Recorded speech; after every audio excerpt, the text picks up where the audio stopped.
안녕하십니까. 계속해서 대구에서 전해드리겠습니다. 오늘 대구와 경북 지역은 대체로 맑은 가운데 바람이 강하고 일교차가 크게 나타나겠습니다. 아침 최저 기온은 대구 1.8도, 김천이 영하 4.3도 등 영하 5도에서 영상 4도로 어제와 비슷했습니다. 낮 기온은 대구 16도, 안동이 14도 등 13도에서 17도로 어제보다 2, 3도 더 오르겠습니다. 미세먼지와 초미세먼지 농도는 보통 수준을 보이겠습니다. 대구와 경북 전 지역에 건조특보가 내려진 가운데 대구 기상지청은 내일까지 일교차가 20도 안팎으로 크게 벌어질 것으로 내다봤습니다. 정부 지원금을 노린 농업보조금 비리가 여전합니다. 상주에서는 국유지에 여러 개의 보조 사업을 신청해서 10년 가까이 이중 수령하던 농민과 영농조합이 결국 덜미를 잡혔습니다. 엄지원 기자입니다. 호밀과 수단그라스 같은 가축용 사료를 재배해 국내산 사료의 경쟁력을 높이고자 지원하는 조사료 생산 기반 확충 사업. 상주시의 한 영농조합법인은 지난해까지 9년간 이 사업의 국가보조금으로 6억여 원을 수령한 것으로 확인됐습니다. 실제 조사료를 경작했다고 신고한 것은 이곳 상주시 중동면의 공군전투기 사격훈련장 주변 농지입니다. 이곳은 국방부 소유의 땅인데 농민 수십 명이 수년간 쌀 직불금을 타가한 땅이기도 합니다. 서류를 확인해보니 같은 집안의 농지 다수가 개인과 법인 이름으로 중복기재돼 있습니다. 어떻게 된 걸까? 둘 중 하나는 허위, 보조금이 중복으로 집행되고 있는 겁니다.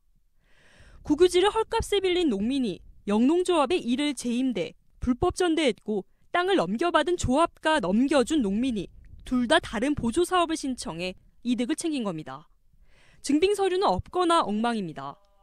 어느 땅에 심는다는 필지별 조서 없이도 보조금 신청과 수령은 차질 없이 이뤄졌습니다.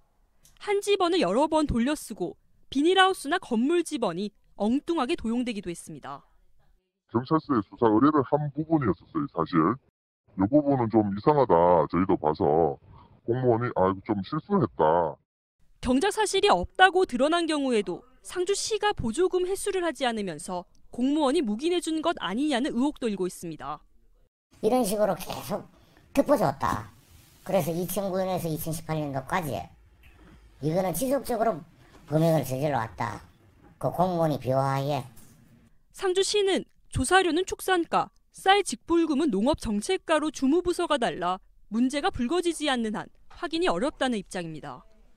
이때까지는 연계가 안 된 걸로 저는 알고 있어요. 저희도 몇만 명이다 보니까 근데 그거가 지금 저희 안에서 같은 경우에 직불제 안에서는 뭐 대량 검증이나 그런 게 뜨거든요.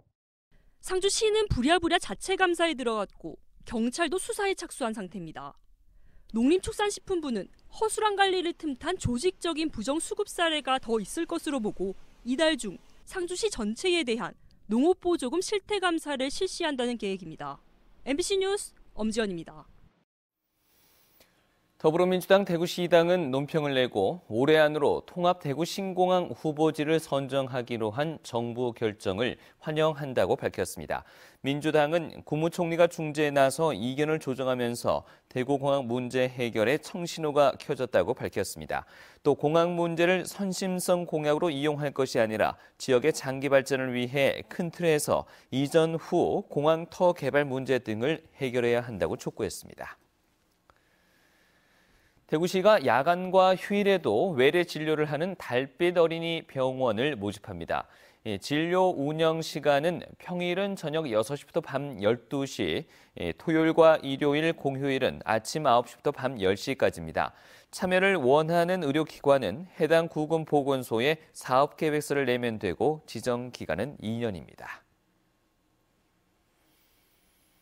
이상으로 MBC 뉴스를 마치겠습니다. 고맙습니다.